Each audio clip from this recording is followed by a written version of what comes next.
ये John Galsworthy ट्रायलॉजीज़। चलिए John Galsworthy की ट्रायलॉजीज़ के बारे में हम लोग यहाँ पर समझते हैं, बात को पूरी समझें, पूरी तरह समझेंगे तो फिर ये बात समझ में आएगी। ये ट्रायलॉजी जो है ये असल में इनका मैग्नम ओपस यानी मास्टर पीस है, मास्टर वर्क है। ये ऐसा वर्क है जिसने जॉन गाल्सवर्दी को नॉवलिस्ट के रूप में पूरी दुनिया में मशहूर कर दिया। फर्स्ट ट्रायलॉजी इनकी पब्लिश हुई है 1922 में, 1922 में फर्स्ट ट्रायलॉजी इनकी, जिसका टाइटल है द फोर्सेड सागा। सबसे ज़्यादा इम्पोर्टेंट की नॉवल की एक ट्रायलॉजी रही है ये टाइटल द फोर्सेड सागा के नाम से 1922 में पब्लिश्ड हुई।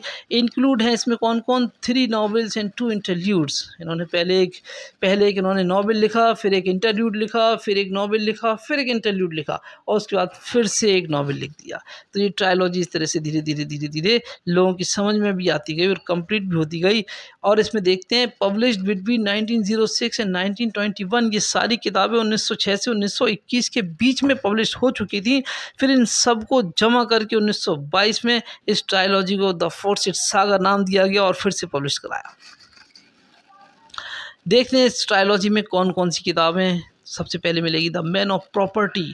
ये ऐसी बुक है 1906 में लिखी हुई ऐसी नॉवेल है जिसने जॉन गाल्सवर्दी को एक नॉवेलिस्ट के रूप में जमा दिया।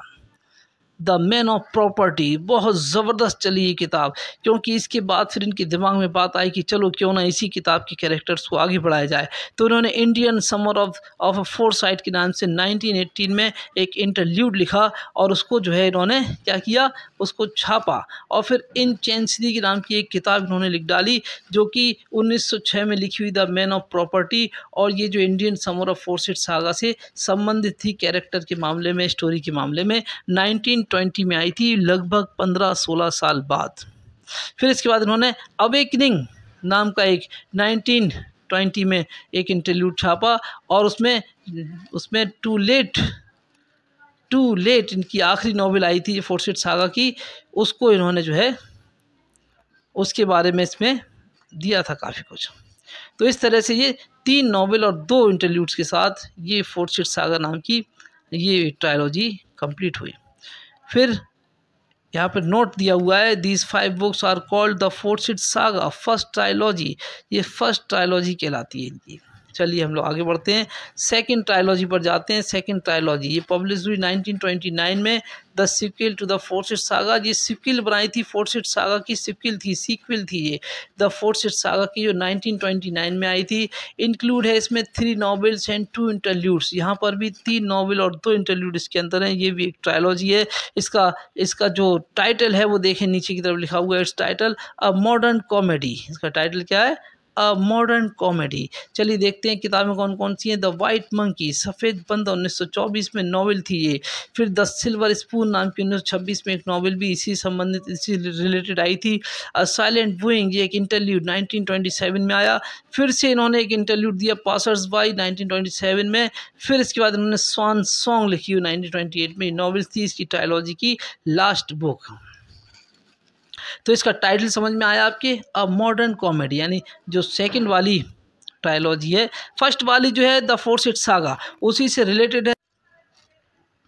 फिर थर्ड ट्रायलॉजी पे हम लोग आ गए। थर्ड ट्रायलॉजी पब्लिश हुई 1934 में। ये पोस्थुमसली का मतलब है कि ये इनके देहांत के बाद जो है इसको पब्लिश कराया गया। थर्ड ट्रायलॉजी जो है 1934 में आई है, इसको इनके देहांत के बाद, इनके इंतकाल के बाद में पब्लिश कराया, इसलिए इसको लिखा है पोस्थुमसली। आपसे क्वेश्चन किया जा सकता है कौन सी ट्रायलॉजी जॉन गाल्सवर्दी के मौत के बाद आई, तो वह है थर्ड ट्रायलॉजी जिसका टाइटल है the end of the chapter. इसका टाइटल है। इसमें इंक्लूड क्या क्या है, इसमें 3 नॉवेल्स इंक्लूड हैं, सिर्फ 3 नॉवेल्स इंक्लूड हैं इसमें। इसके अंदर कोई इंटरल्यूड नहीं है। मेड इन वेटिंग 1931 में, फ्लावरिंग विल्डरनेस 1932 में, ओवर द रिवर 1933 में, जिसको जो है दूसरे नाम से भी जानते हैं वन मोर रिवर के नाम से। तो इस तरीके से ये जॉन गाल्सवर्दी का आपने ट्रायलॉजी का वर्क देखा। अभी इनका